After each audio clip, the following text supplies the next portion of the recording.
Dans cette vidéo, je propose de découvrir, dans le module 7, les colonnes, les en-têtes et bas de page pour page version 6.3. Nous verrons aussi le découpage en sections d'un document page. Découvrons maintenant comment mettre un texte sur plusieurs colonnes dans page version 5.2 ou dans la version 6.3. Pour avoir accès au réglage des colonnes, allez dans Présentation, Inspecteur, Formaté et ensuite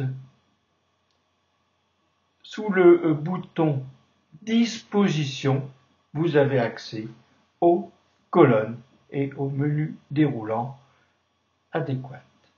Alors allez dans Présentation, Inspecteur, Formaté, Disposition, colonne et ensuite le menu déroulant ici pour choisir le nombre de colonnes. Alors vous pouvez mettre votre texte sur une ou plusieurs colonnes en le sélectionnant. Donc là ici je vais sélectionner le texte et ensuite je vais aller choisir mon nombre de colonnes. Donc dans Disposition, je choisis ici le nombre de colonnes. Voilà. Alors entre les deux zones de texte, vous avez ce qu'on appelle une gouttière et cette gouttière est réglable. Donc là actuellement chaque colonne fait 8,08 cm et la gouttière fait 0,85 cm. Et dans le cas présent, on a une largeur de colonne identique en cochant la case adéquate.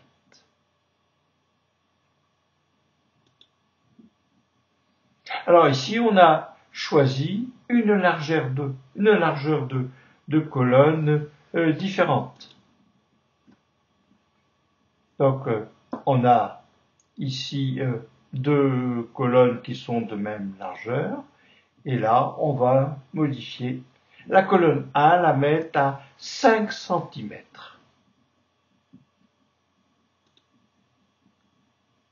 Vous pouvez mettre aussi sur 3 colonnes. Donc là, ici, nos colonnes sont de largeur identique. Elles font toutes 4,8 cm. Et les gouttières, l'espace entre chaque colonne, font toutes les deux 0,8 cm. Alors, on refait une petite vidéo pour mettre en colonne par deux.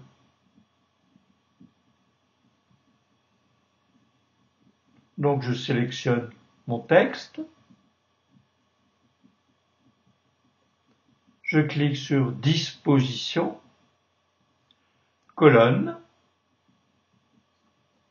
je choisis dans le menu déroulant ici le nombre de colonnes, je vais mettre 2 colonnes, les colonnes sont de largeur identique.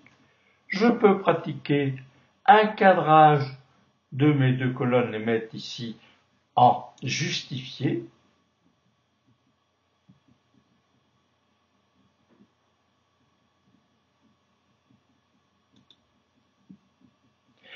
Dans le texte sur plusieurs colonnes, on peut avoir besoin d'insérer des colonnes pour équilibrer le texte. Donc là, pour insérer un saut de colonne, vous positionnez dans votre texte à l'endroit nécessaire. Ensuite, insertion, saut de colonne.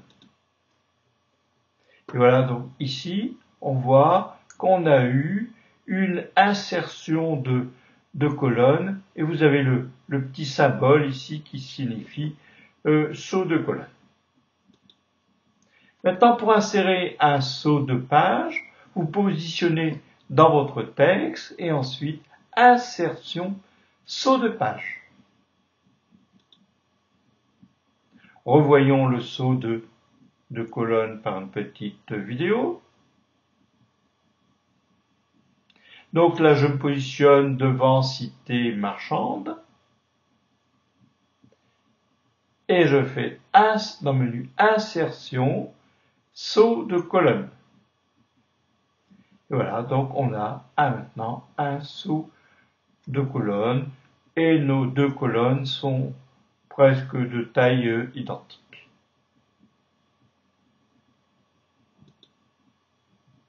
Alors voyons voir maintenant les en-têtes, les pieds de page et la numérotation des pages.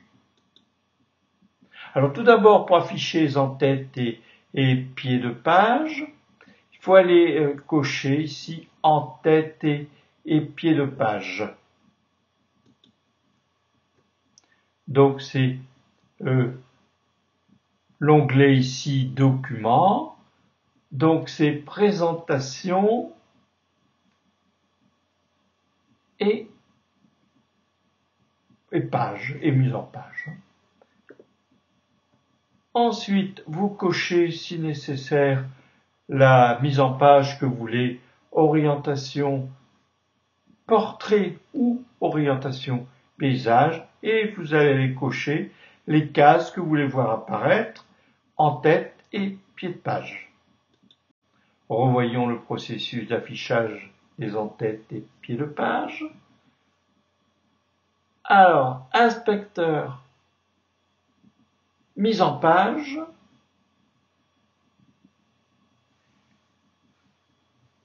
Alors là, ici, on ne voit ni le haut de page ni le bas de page. Donc là, si je coche la petite case bas de page, je vois l'emplacement pour le bas de page. Et là, si je coche la case en tête, je vois l'emplacement du haut de page ou en tête, dans lequel je pourrais saisir l'en-tête d'un côté, le bas de page de l'autre. Revoyons maintenant les en-têtes.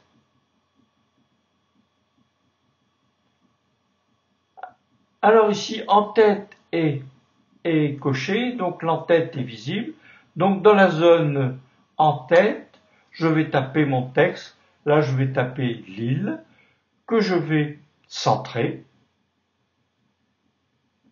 Donc Lille, voilà. Donc en tête, sur chaque page, j'aurai Lille. Et ce texte est cadré au centre. Donc après, j'irai éventuellement mettre un bas de page. Alors maintenant, pour insérer un bas de page, vous pouvez mettre le numéro de page, soit en haut ou soit en bas, donc dans l'entête ou bas de page. Alors généralement, on insère le numéro de page en bas de la page, donc dans le bas de page, et généralement, on mettra le numéro de page à droite. Donc lorsque l'on clique dans la zone bas de page, vous voyez apparaître, disons, le triangle, bien sûr, et vous avez aussi un petit menu avec insertion de numéro de page. Donc, vous cliquez sur ce petit outil, insérer un numéro de page. Voilà, on le voit un peu plus grand.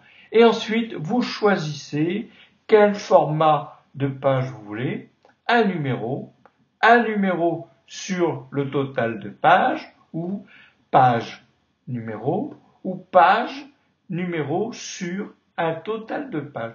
Donc là, ici, je vais choisir page 1 sur 36. Donc page sur laquelle je suis positionné sur le total de pages. Et mon document fait actuellement 36 pages. Voilà. Donc mon texte numéro de page est cadré à gauche. Donc là, je pourrais le centrer ou le mettre plutôt à droite, comme cela est généralement fait. Revoyons le processus. On va donc insérer le numéro de page. Voilà. J'ai cliqué dans la zone page et j'insère mon numéro de page, donc page 1 sur 36, puisque mon document fait actuellement 36 pages. Et là, je vais aller le cadrer à droite. Et donc, dans toutes les pages, j'ai un numéro de page.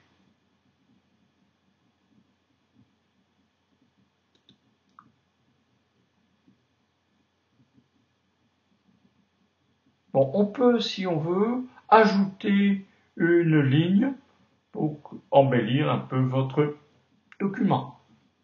Donc, c'est le cas présent. Dans le bas de page, j'ai mis un trait. On peut mettre aussi le trait au-dessus. On peut mettre au-dessus et un au-dessous. Au-dessus et en dessous plutôt.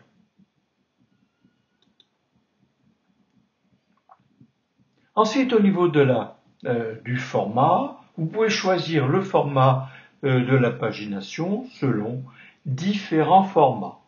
Donc, allez dans Présentation, Inspecteur, Mise en page et dans Pagination, choisissez le format de votre numéro de page. Ensuite, choisissez aussi si vous voulez continuer la numérotation à partir de la section précédente, ou vous pouvez aussi indiquer un numéro de page sur laquelle commencer la numérotation des pages. Voilà, donc ici, on a choisi des chiffres arabes, on peut choisir des chiffres romains, des grandes lettres, des petites lettres, etc. Revoyons maintenant le choix du format du numéro de page. Donc je vais faire une numérotation des bas de page ou pieds de page. Donc là, en tête et bas de page ont été cochés. Je vais choisir dans le menu, l'onglet section. Je choisis ma numérotation. Donc là, ici, je vais choisir des chiffres romains.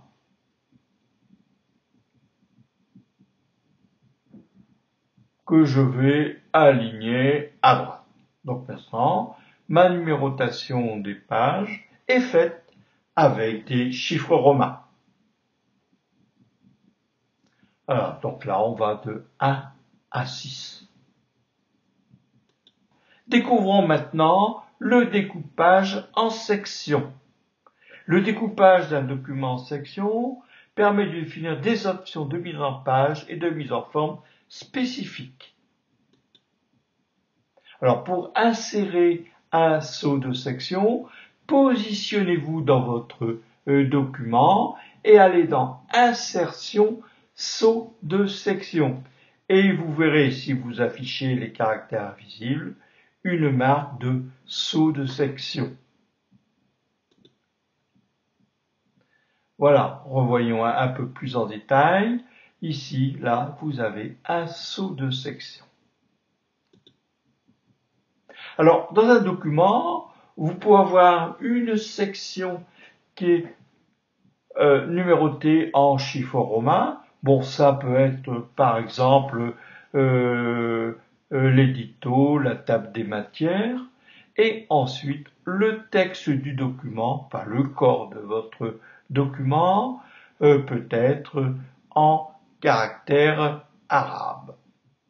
Donc là, ici, on a une numérotation, page 2 sur 51, je crois.